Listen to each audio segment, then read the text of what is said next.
What's up, guys? Less Handsome Jack here with another build video, and today we're going to be going over our Yeeter Moze. This is another TEDIORE setup, similar to our Yeetbot Flat, because that's what we do here on this channel. Big shout out to Mad Glenny 549. I will put his Twitch in the description below. He did the vast majority of work on this build, and Newt Mad, if you're watching this, I'll see you in court, buddy. So without further ado, let's just get straight into it. We're going to start off with the skill tree this time, and we're going to kind of go through some of the specific interactions as we go. So green tree, we don't have too much, and this seems a little bit weird for a build that goes through ammo like TEDIORE does, but the main reasons that we're not really in green tree is because things like the Iron Bank are going to give us more damage, but they're going to lower our DPS overall because we run out of ammo more frequently. We have to use more grenades. The more grenades we use, the less often we're proccing Groundbreaker. So we're going to stay out of the Iron Bank. We get plenty of benefit for mag size for match set because all of our guns are TEDIORE, so that's a bonus 40% to mag size. And the higher percentage, the lower the returns on it. So we're also going to put 5 in Scrappy just for bonus weapon damage, and then we're going to get down to Russian Offensive. Russian Offensive is going to give us lifesteal, which is going to help keep us alive all the time. We're not in any fire damage skills, so we don't need any of that. And most of the returns ammo to mag skills are just going to inhibit us from being able to reload. So when we fire one and reload, if any of those skills proc and they return ammo to the mag, all that's going to do is stop us from being able to reload when we want to. So the ammo regen skills, I prefer to avoid in a TEDIORE setup. Blue tree, first thing you'll notice is we are not in SKAG Den. This is another red suit setup for max explosions. I'm a firm believer that Moze is perfectly fine without the brokenness of SKAG Den. We do not need 930% bonus fire damage. It's fantastic to have, and if you'd like to throw it on, absolutely go for it, but I didn't want to do this build video and then have to redo it if they ever fix SKAG Den. So blue tree, the first thing we're going to put in is Grizzled, just to get down the tree. We really don't need action skill cooldown time because we're not proccing ASEs, so action skill cooldown isn't really a big deal. We just get down the tree with it.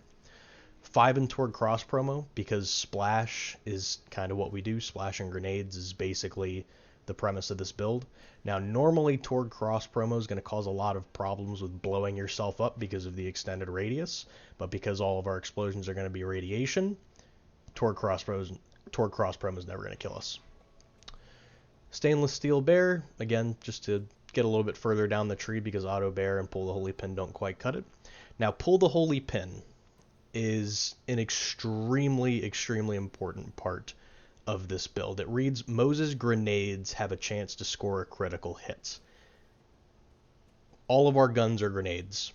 The Bangarang bullets that fire out of the projectile count as grenades. So everything we're doing procs pull the holy pin, and so everything we shoot out has a 30% chance of critting, and I'll tell you why that's important once we get to the loadout. Auto bear draws a little bit of aggro. Good all-around skill to have. Vampire is another way to stay alive because everything we do is grenades. Everything we do is going to proc Vampire and keep us alive. To the last, it's really nice to be able to throw those fish laps and proc Groundbreaker in Fight for Your Life, so we get that. And then short fuse. Our Bangarang bullets are also gun damage, so they do proc secondary explosions.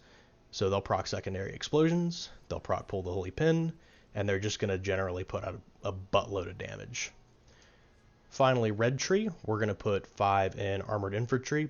More gun damage and reduction never hurts. Security bear, it's kind of nice on occasion when we swap to corrosive for like a scourge fight. We can throw a corrosive gun for a huge splash radius, and we can kind of like use security bear strategically to stay alive. Drowning in brass, again, gun damage. Flat off ingenuity gives us more shields, good all-around skill to have.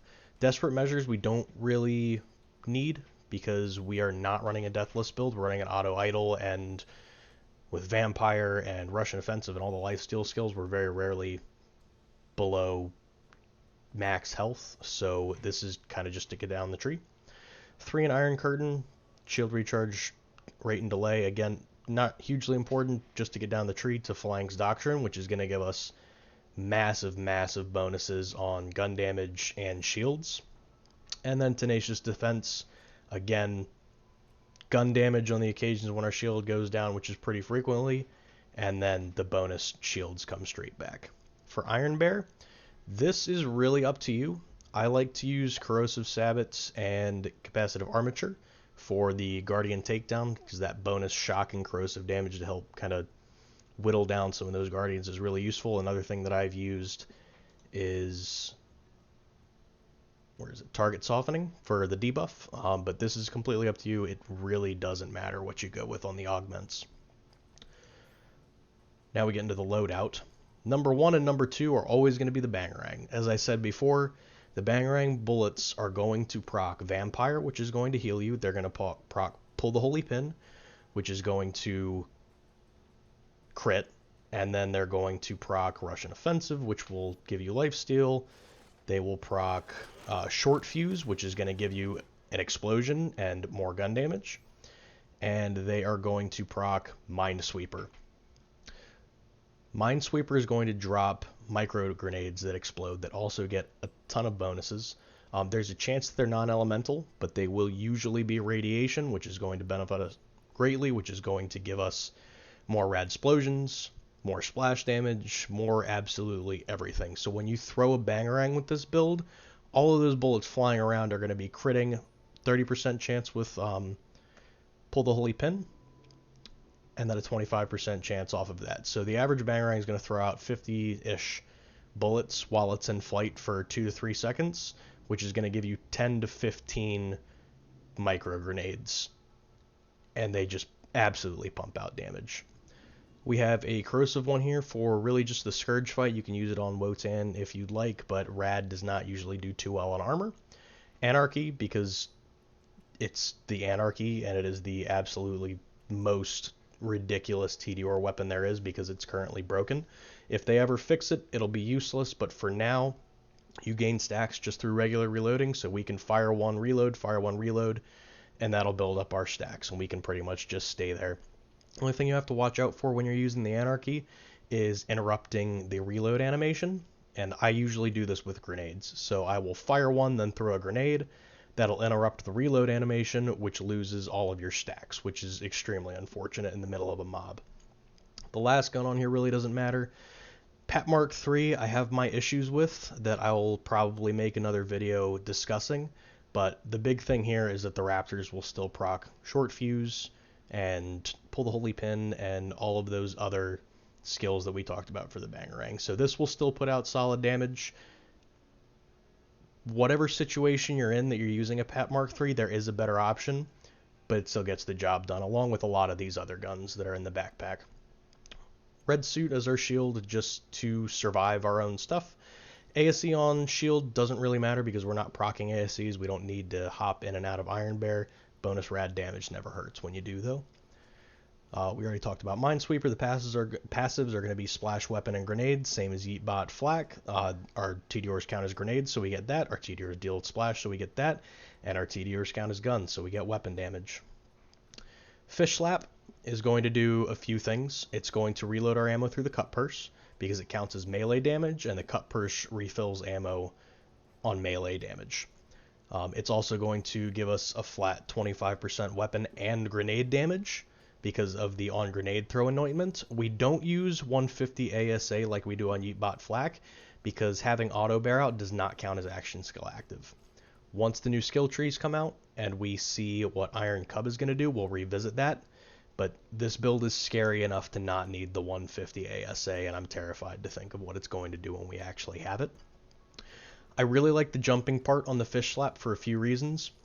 Number one, when it jumps, it'll hit an enemy multiple times, and when the Fish Slap hits an enemy multiple times, it procs the Cut Purse multiple times. So if we have an enemy that survives the Fish Slap, it will jump up and hit them again, and jump up and hit them again. I believe it does it 4 times. Oh, sorry, this one does it 1 time. I have another one on another build that has multiple jumping parts. but that'll still proc it multiple times, and it has a radius, so if there's more than one enemy near it who's going to get hit by it, it's going to proc it multiple times on multiple enemies, so you can absolutely get 1,000 ammo back from a single fish slap on occasion.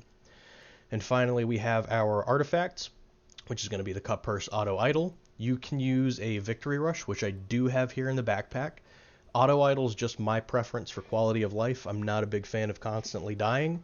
Vampire should usually get you through absolutely no problem, but I still like the Auto Idle just for the extra assurances. Victory Rush is going to give you more damage and a little bit more move speed.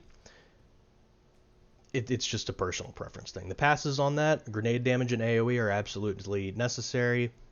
The third passive, I still prefer reload speed. Moze has absolutely no reload speed bonuses, so that's just my personal preference to put out what I feel is a solid number for DPS. You could absolutely have mag size or radiation damage or pistol damage or absolutely anything that your heart desires. Weapon damage does not roll on artifacts, which is why that's not there. But that's really just up to you. I prefer weapon reload speed. And that's going to be it for the tree. Let's take a quick look at our modifiers. Again, same as Yeetbot, more than OK Boomer is the only one that's pretty much a necessity. We run out of grenades if we don't have it, which is bad because we can't proc the Cut Purse, we can't proc Groundbreaker, and the flat 25% grenade damage, which affects our TEDIOREs, is absolutely fantastic to have. Healy Avenger is just easy to kill. Healy Avenger also procs Rad Explosions when you kill it, so that's another thing. Easy to kill and procs Rad Explosions. Laser Flare, I actually really like Laser Flare. With the Auto Idle and Vampire, you're never going to die to Laser Flare. They're an easy target when you are fight for your life, and they also Rad Explode. And then for our final modifier, I do still like Death. You should not go Not the Face on this build because of all of our critting that we're going to be doing through Pull the Holy Pin, which is going to provide a lot more damage.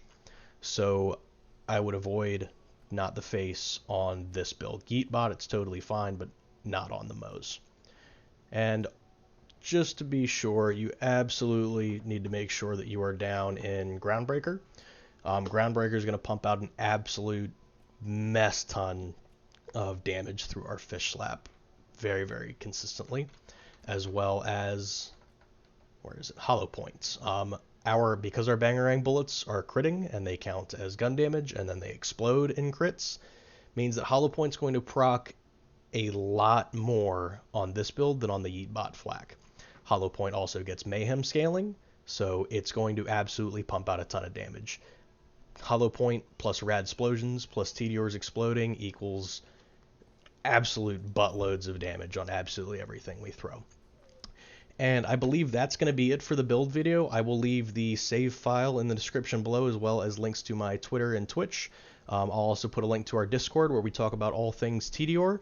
If you liked this video, please feel free to like and subscribe. It really, really helps me out a lot. Again, thank you to Mad Glenny for putting in the majority of work on this build. I really appreciate your support. And guys, thank you everybody watching this. I appreciate your support as well.